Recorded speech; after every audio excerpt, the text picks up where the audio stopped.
నరేంద్ర బాబు గారి సారథ్యంలో ఒకే బ్రాంచ్ తో 4 ఏళ్లలో 4366 ఫ్రీ మెడికల్ సీట్లు. నీట్ 2025 షార్ట్ టర్మ్ కోర్స్ లో చేరండి. మార్చి 15 నుండి క్లాసులు. Sri course rights Vijayawada. Phone 9858218888 వచ్చింది. ఆ సీసీ కెమెరాల్లో అక్కడ ఎవరైతే హౌస్ ఉందో హౌస్ నుంచి బయటకు వచ్చి ఇది జరిగినట్టుగా కొంత ఆధారం కనిపించింది. అలాగని చెప్పి మేము విమర్శ చేయలేదు. మా ఆఫీసర్స్ ఒక లేఖ రాసి మా దగ్గర కొంతే సమాచారం ఉంది, మీ దగ్గర కూడా సీసీ కెమెరాలు ఉన్నాయి, మీ దగ్గర ఇన్ఫర్మేషన్ మాకు ఇవ్వండి అని 3-4 సార్లు అడిగితే బాధ్యత కలిగినటువంటి వ్యక్తులైతే కనీసం ఇన్సిడెంట్ జరిగినప్పుడు అక్కడ ఏం జరిగిందో బయటికి చెప్పాలని ఆలోచన ఉన్నటువంటి వ్యక్తులైతే ఇగో మా దగ్గర కూడా ఈ సమాచారం ఉంది, దీన్ని కూడా మీరు తీసుకొని 2 క్లబ్స్ చేసి ఎవడు తప్పు చేశాడో వాడిని శిక్షించండి అని చెప్పాలి అధ్యక్ష.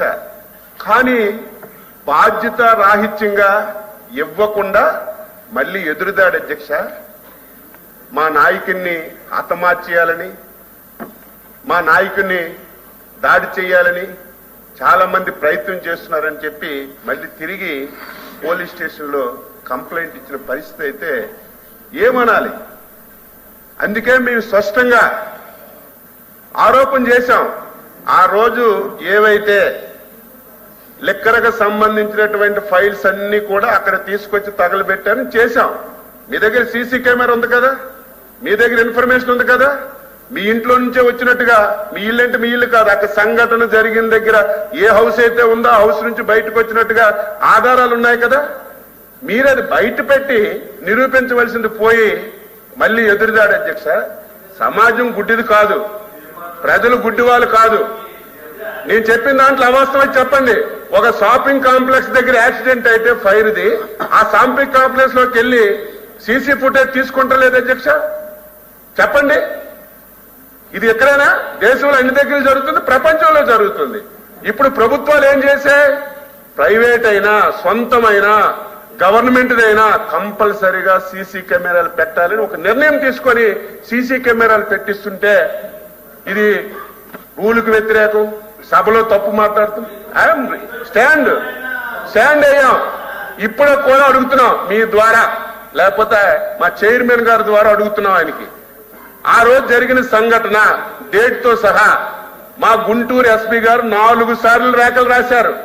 మీ దగ్గర సమాచారం ఉంది, ఆ రోజు ఏం జరిగిందో సీసీ ఫుటేజ్ ఇవ్వండి అని చెప్తే ఇవ్వకుండా ఏదో ఇక్కడ వచ్చింది అపోజిషన్ లీడర్ అని మీరు ప్రతిసారి మైక్ ఇస్తుంటే ఆయన తెలివిగా మీ చేసుకోండి, గవర్నమెంట్ ఉంది, మీదే కదా గవర్నమెంట్, ఎంక్వైరీ చేసుకుని తెలివిగా మాట్లాడు. ఎంక్వైరీ చేశాం, వివరాలు అడిగాం, అడిగితే ఇవ్వకుండా తప్పించుకొని ఈ రకంగా ఎదురు దాడి చేయడం అనేది మంచిది కాదు. ఎవరు మాట్లాడినా బాధ్యతాయుతంగా మాట్లాడాలి, బాధ్యతాయుతంగా వ్యవహరించాలి. వ్యవహరించకుండా ఇష్టానుసారంగా మాట్లాడడం మంచి విధానం కాదు. బాధ్యతగా మాట్లాడుతున్నాం. అపోజిషన్ లీడర్ అని 10 సార్లు ఇవ్వడం కాదు, ఇది నా ప్రివిలేజ్. ఇది ఎవరో దయాదాక్షిణ్యంగా వచ్చిన ఇది కాదు, ఇది మా ప్రివిలేజ్. ఇది చట్టం నాకు ఇచ్చిన అవకాశం. దయచేసి మా మంత్రి గారు అది దృష్టిలో పెట్టుకుని మాట్లాడాలి. 10 సార్లు ఇస్తున్నాం కదా అని ఏదో మీ దయాదాక్షిణ్యం నేను ఇక్కడ మాట్లాడట్లేదు.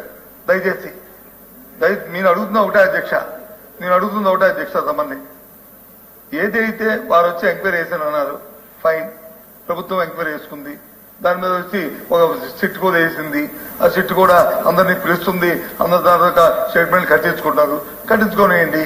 కానీ ఏదైతే మీరు అడుగుతుందో ఆ ఇంట్లో చెత్త కాల్చుకున్న ఆ సిసి ఫుటేజ్ ఇమ్మని ఆయన ఇవ్వలేదని అంటే దానికి అర్థం ఏంటి? ఎంక్వైరీ అవుతుంది కదా, దాన్ని సభలో వచ్చి ఆ తాడేపల్లి ప్యాలెస్ అనే ఆ వరుణ్ అని అది కరెక్ట్ కాదు కదా. అది ప్యాలెస్ అందరికీ ఉన్నాయి, తాడేపల్లి ప్యాలెస్ ఉన్నాయి, లేకపోతే హైదరాబాద్ లో వచ్చి ప్యాలెస్ ఉన్నాయి, లేకపోతే మా విజయనగరంలో మాకు ప్యాలెస్ ఉంది, మీకు మీ ఊర్లో మీకు ప్యాలెస్ ఉంది, అందరికీ ప్యాలెస్ ఉన్నాయి. అది కాదు కదా. అది మనం మాట్లాడుకున్నప్పుడు ఒకసారి పద్ధతిలో మాట్లాడుకోవాలి. చట్టం చేసుకెళ్ళిపోద్ది. ఎవరు చట్టాన్ని వ్యతిరేకించలేము. దయచేసి నేను ఆ విషయం గురించి మాట్లాడలేదు తప్ప 10 సార్లు అవకాశం వచ్చింది లేచిపోయి 10 సార్లు పోయితేది. నేను దాని గురించి మాట్లాడలేదు అధ్యక్ష. దయచేసి మంత్రి గారు మళ్ళీ దీన్ని పొడిగించొద్దు. నేను నా రిక్వెస్ట్ వచ్చి నేనేం మాట్లాడింది మరి మీరేంటి మాట కదా, మీరు మాట్లాడిందే కదా. నేనేమే కించపరిచారా? మాట్లాడారు మీరు నన్ను కించపరిచి నేనేమి ఎవరిని కించపరిచి మాట్లాడలేదు. నేను ఎవరిని కూడా వ్యక్తిగతంగా కించపరిచి మాట్లాడలేదు. ఏ వ్యక్తిత్వాలకు చులకం చేసి మాట్లాడలేదు. ఏ వ్యక్తుల్ని చులకం చేసి మాట్లాడలేదు సభలో. కానీ వారు మాట్లాడే మాట నేను సమాధానం చెప్పాను తప్ప నేనేం చెప్పట్లేదు. దయచేసి నాకు సంబంధం లేని విషయం అది. మీ ఎంక్వైరీ జరుగుతుంది కాబట్టి ఎంక్వైరీలు నిజాలు బయటకు వస్తాయి. దాన్ని మాత్రం నేను రికార్డులో తొలగించమని మీ ద్వారా మిమ్మల్ని కోరుతున్నాను. నేను అపోజిషన్ లీడర్ గారికి మీరు దయాదాటి నేను అనలేదు.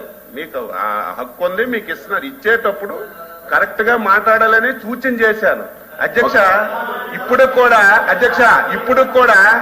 కూడా ఒక బాధ్యత అధ్యక్ష, ఒక బాధ్యతాయుతమైనటువంటి వ్యక్తి అయితే ఒక సంఘటన జరిగిందా లేదా అక్కడ మీరు పోలీస్ స్టేషన్కి వెళ్ళి మా లీడర్ తాలూకా ఇంటి ముందు ఫైర్ అయింది, మా లీడర్ కి చాలా ప్రమాదం ఉంది, రక్షణ కల్పించండి అని మీరు కంప్లైంట్ ఇచ్చారో లేదు చెప్పండి.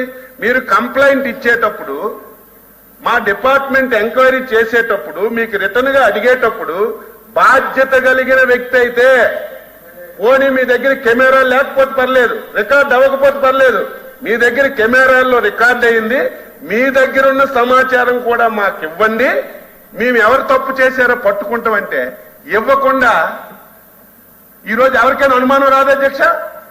అనుమానం రాదా? మీరు తప్పు చేయకపోతే ఇవ్వాలి. మీరు తప్పు చేయకపోతే నిజంగా ఎవరైనా కావాలని చేసుంటే మీ దగ్గర ఉన్న ఇన్ఫర్మేషన్ ఇస్తే 2 నిమిషాలు పట్టు. అదే చెప్పాను నేనేం తప్పు మాట్లాడలేదు, అదే చెప్పాను. జరిగిన సంఘటనే చెప్పాను నేను. విచారణలో భాగంగా ఎక్కడైనా ఇన్సిడెంట్ జరిగింది అనుకునేటప్పుడు పోలీసు వారు విచారణ చేసేటప్పుడు విచారణలో భాగంగా చుట్టుపక్కల ఏదైనా సీసీ కెమెరాస్ ఉంటే